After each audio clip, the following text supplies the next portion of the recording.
boys and girls. I have a little friend here to help us with our drawing lesson today. This is Betty. She is a female chicken, what we call a hen, and we're going to be drawing some speckled hens today. So I wanted to get my friend here to help. So I'm going to take a look at her. I'm going to come a little closer so you can see her. Hopefully you can see her head there. She has a beautiful comb on top of her head. It starts right above her beak. And she's got a wattle down below. Looks like a little circle there.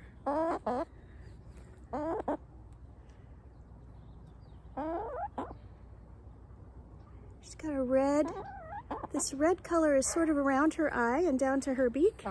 She's got a little nostril there on the front of her beak. She's not very interested in the camera, are you? No. Oh, there she goes. That was Betty. This is Dixie. Dixie looks like Betty, but she is nicer. And she has, her little comb is a little floppy. I don't know if you can see that. Her comb flops down a little bit. She still has the wattle. It's okay, baby. It's all right. Oh, dear. Shh. It's all right. I wanted to show you her feet. So she has 3 toes forward and 1 backwards. Thank you. She's not very excited about being on the camera either. Okay, wait. Cooperate, please. Okay, I'm back. I'm back with Dixie. Yes. I'm going to take a look at you. I'm going to take a look at you. Shape of your body. Shape of your tail feathers. Come on, show them your tail feathers. Look at how beautiful they are. And let's show them, I know, let's show them your feet. Boys and girls, can you see her legs? Now her feathers come down to the tops of her legs. So if we were going to draw this, we would draw a little tuft of feathers down here on the top of her leg. I'm going to show you again her feet so we can know what we're dealing with here. 3 forward, 1 back.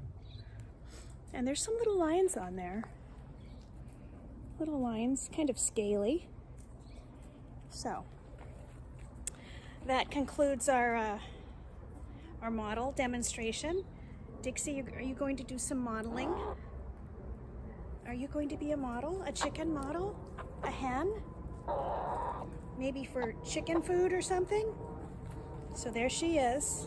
Let's take a look at her wing real quick if she'll let us. She does have a wing there. It's all right that we could draw.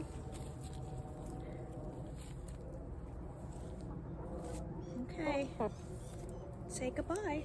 One last look at the camera. So boys and girls, when you're drawing the wattle, you could draw it straight up, or you could draw it hanging down like that. I don't know why Dixie's goes down, but it's supposed to be up like this.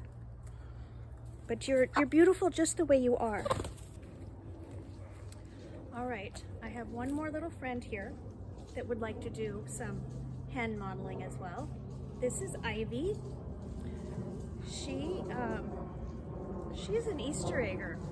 She lays blue eggs. They're the most beautiful eggs that I've ever seen. And we're gonna come a little closer so you can take a look at her. Now, she is not as friendly as Dixie, but I wanted you to see her beautiful feathers. She is absolutely gorgeous. She does not have as much of a wattle as Dixie and Betty, and not much of a comb either. So when you are drawing your hens, you can draw as much of a comb and wattle as you would like. But she does, as you can see, also have sort of the red around her eyes, and it goes down to her beak where that comb starts. Let's see if she'll let me show you her feathers, because she is quite beautiful. Is she gorgeous? She's a beautiful speckled hen. Her feathers that go down here, you can see how beautiful they are. So pretty. Turn her around so you can get a good look at her.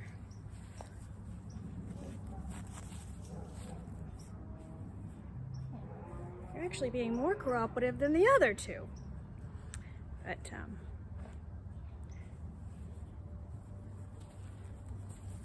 is she gorgeous?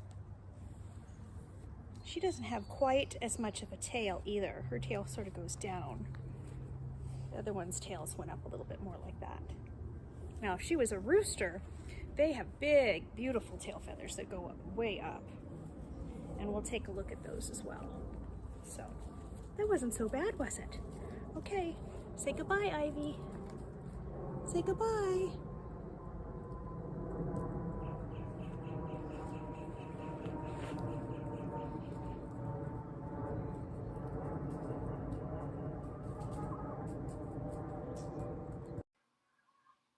All right, boys and girls, we're ready to start drawing our speckled hen.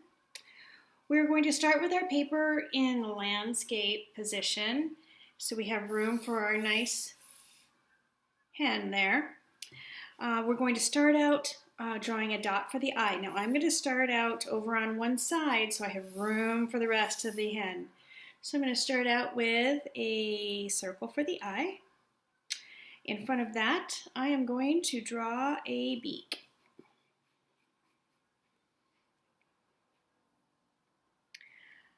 The next step is to create the head. So we'll put the wattle in later, but I'm going to just put her head in and make a line that goes back for her back and up to her tail. And then I'm going to draw a big belly that comes up. So she sort of looks like a duck right now, but we're going to make her look more like a chicken by adding a little nostril here and a wattle.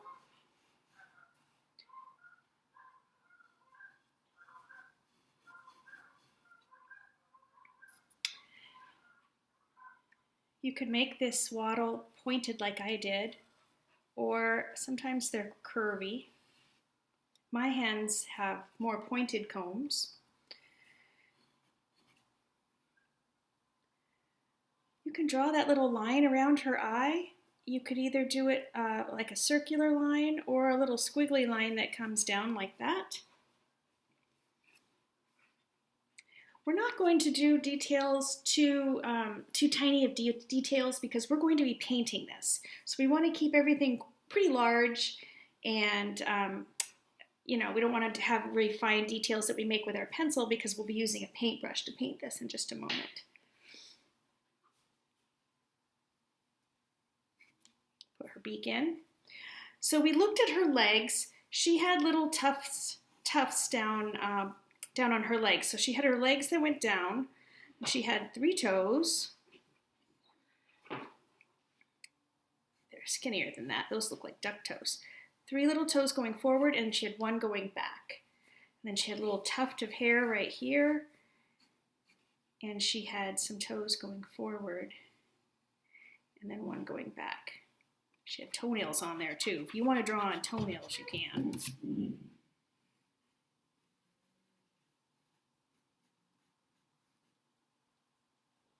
So if you wanted to make a rooster's tail, you could make some tail feathers that go up and back. I'm just going to do a hen. So I'm just going to have her feathers sort of go like this, maybe a little bit higher. And then she definitely had a wing, so we can draw a wing in. You could draw it curved or sort of pointy like I did. Now one of my chickens, Ivy, that I showed you, she had some feathers that came down like this. It's up to you how you want to do that, but that's the basic idea for your chicken.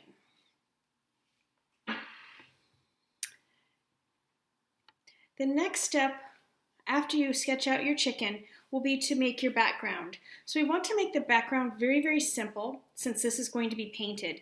You could have your chicken out in rolling hills. There could be a barn in the background.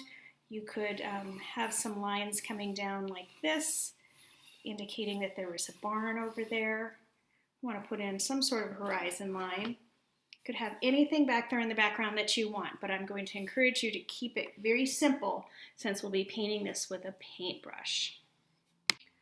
All right, our next step in the project is to outline everything with either a dark crayon. I'm going to use a Sharpie. I'm going to trace over all my pencil lines. This will help me when I'm painting see the lines I should be painting. Now some of our paint may cover up these lines, but this will just help us out. If we need to trace over everything again after we paint, we can.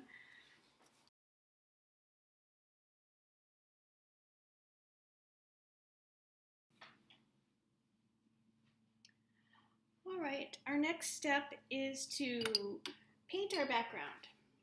Now I am going to use watercolor paints for the background because I want to use tempera paints for my chicken or my hen so she really stands out.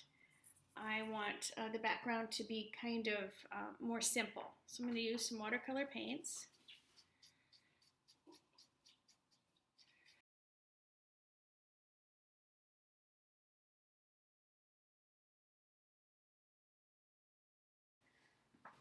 If I wanted to make these paints a little more translucent, I would add more water, either to the paper when I start or when I'm mixing up my paints. I think I might add a little bit of red in here so it looks a little bit more like a barn.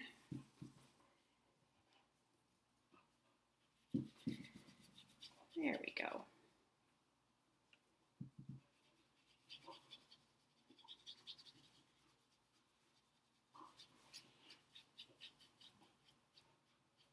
If some of my watercolor gets on my hen, I don't mind because I'm going to be painting her anyway.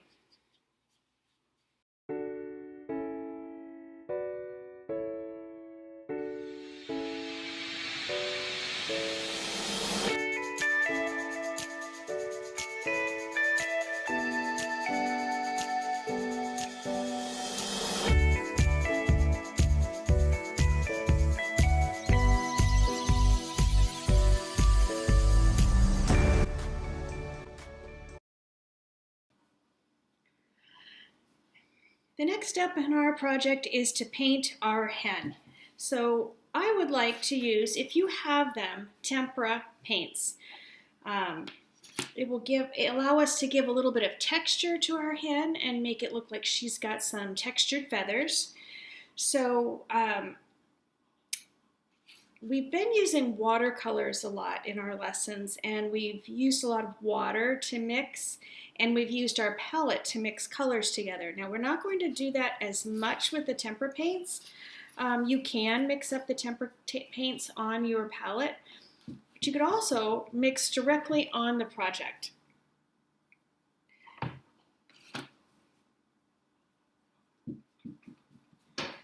So you could start with a little of one color and then go in with another, mixing right on the project, giving it kind of a speckly effect. We've talked a little bit about a technique called double loading. Double loading is taking, say, a little bit of brown and a little bit of black on the same brush, double loading it with two colors, and then kind of going for it. It gives you more texture. I think this is the effect that we're going to want for our speckled hens.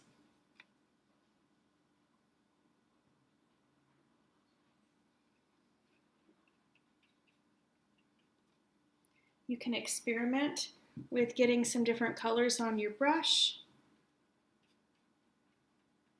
and using short brush strokes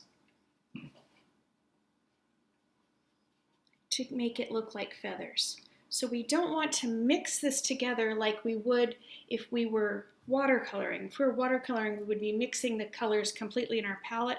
With this technique, you definitely want to see each of those different colors with short brush strokes. Do you remember last year when we did Vincent van Gogh's Starry Night? We used very short brush strokes. Van Gogh used very short brush strokes, as did most of the Impressionists. So you can experiment. Do you like painting with just the one color, or do you like to double load your brush? I really like to double load my brush.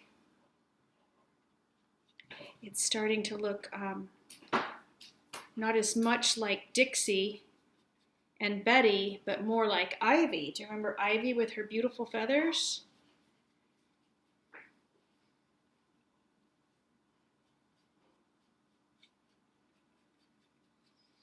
Once you're done with her feathers, you will go on and do her wattle and her comb.